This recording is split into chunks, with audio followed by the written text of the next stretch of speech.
Halo, kami dari mahasiswa Universitas Citra Bangsa, program studi bisnis digital semester 1. Di sini kami akan membawakan materi tentang implementasi dan optimalisasi layanan bisnis digital.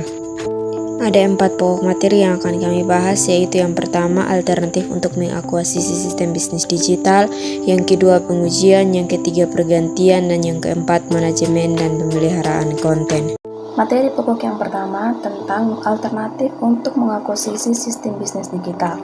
Metode akuisisi menentukan sistem apa yang dibeli langsung atau dikembangkan dari awal. Mengelola konten web. Yang pertama, selalu tempatkan minat audiens nomor 1. Yang kedua, buat database pribadi untuk sumber konten.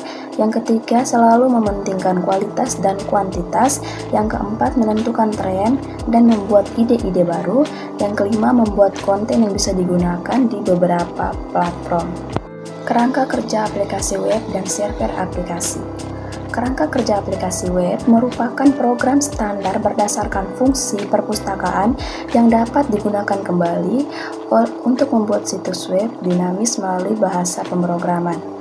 Server aplikasi web merupakan perangkat lunak yang diproses oleh antarmuka pemrograman standar dari pekerjaan awal aplikasi web untuk melayani fungsionalitas situs web dinamis sebagai tanggapan atas permintaan yang terima oleh browser. Sistem manajemen konten adalah alat perangkat lunak untuk membuat pengeditan dan perubahan dokumen. Berikut, memilih server e-commerce untuk mempromosikan suatu produk melalui sistem yang dipilih, contohnya sistem katalog. Pengujian adalah suatu proses yang terjadi selama pengembangan. Pengujian memiliki tujuan untuk memeriksa ketidaksesuaian antara persyaratan bisnis dan pengguna, mengidentifikasi bug atau kesalahan, dan mengidentifikasi serta memecahkan masalah sebanyak mungkin sebelum sistem dirilis kepada pengguna. Pengujian berada di lingkungan yang berbeda selama proyek dilakukan. Prototipe akan diuji di lingkungan pengembangan yang melibatkan data pengujian pemrogram di seluruh jaringan pada server bersama. Materi yang berikut, pergantian. Dalam pergantian ada 2 pembahasan, yaitu yang pertama, pembuatan database dan migrasi data, dan yang kedua, perencanaan penyebaran.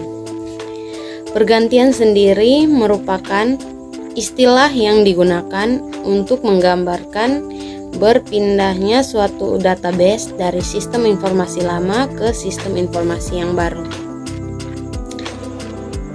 Pembuatan database dan migrasi data.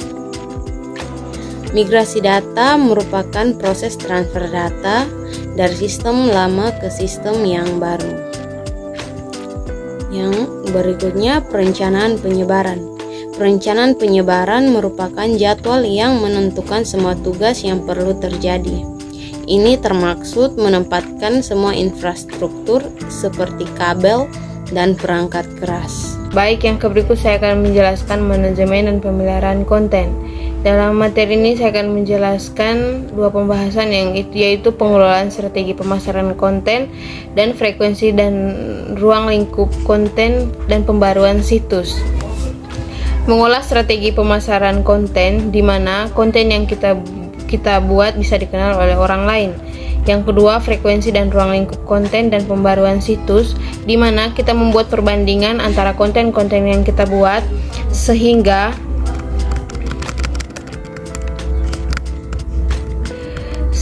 kita bisa mengetahui konten yang kita buat berkembang atau tidak. Contohnya, kita membuat konten kuliner dan situs yang kita pakai adalah Instagram. Akan tetapi, konten yang kita upload kurang banyak pengunjung sehingga konten kita kurang dikenal banyak orang. Maka dari itu, kita harus melakukan pembaruan situs. Contohnya, kita menguploadnya di TikTok. Jadi, karena banyak yang menggunakan TikTok, maka dari itu banyak yang mengenal konten kita. Baik, saya akan melanjutkan materi. Yang pertama, proses pemeliharaan dan tanggung jawab. Proses pemeliharaan dan tanggung jawab yaitu kita harus menjaga konten kita agar dikenal sebagai konten yang positif dan bermanfaat bagi orang lain, dan ketika ada hal yang harus diperbarui dari konten tersebut, maka kita harus bertanggung jawab atas konten yang kita buat. Yang kedua, frekuensi pembaruan konten. Ketika konten yang kita buat tidak akurat, maka perlu diperbarui.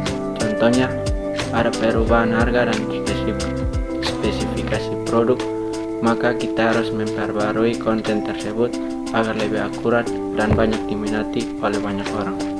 Yang berikut proses perubahan besar. Jadi proses perubahan besar itu di mana adanya perubahan terhadap konten kita sehingga konten kita itu terlihat lebih kreatif, terlihat lebih baik, sehingga minatnya orang-orang untuk melihat konten kita itu semakin meningkat. Orang tidak bosan untuk melihat konten kita, tetapi orang ingin tahu konten kita selanjutnya seperti apa. Yang berikut inisiatif untuk menjaga konten tetap segar, yaitu bagaimana cara kita menjaga konten yang sudah kita buat sehingga konten yang sudah kita buat itu tetap dikenal sebagai konten yang positif, konten yang bisa bermanfaat bagi orang lain. Nah, itu inisiatif kita untuk menjaga konten kita, yaitu kita bisa membuat ide-ide baru dalam konten kita sehingga orang tidak bosan untuk melihat konten kita dan orang semakin penasaran kira-kira dia konten selanjutnya itu seperti apa, kira-kira dia konten selanjutnya dia bikin ke mana. Itu orang semakin penasaran, orang tidak bosan sehingga konten kita itu tetap diminati oleh orang-orang. Orang-orang akan menunggu pembaruan-pembaruan konten kita. Yang berikut mengelola konten untuk situs global. Jadi mengelola konten untuk situs global itu dimana kita membuat konten supaya orang-orang di luar juga tahu, orang-orang secara internasional juga tahu bagaimana konten yang kita buat. Contohnya kita membuat konten kuliner-kuliner yang ada di Kota Kupang. Nah, jangan cuma orang-orang Kupang atau orang-orang NTT yang tahu kalau di Kota Kupang tuh ternyata ada kuliner yang enak. Nah, bagaimana cara kita untuk orang-orang luar juga tahu kalau ternyata di Kota Kupang tuh ada kuliner yang enak? Cara kita itu dengan kita membuat konten, kita menguploadnya di sosial media seperti TikTok, Instagram, dan lain sebagainya supaya orang-orang di luar sana juga tahu kalau ternyata di Kota Kupang tuh ada kuliner yang enak.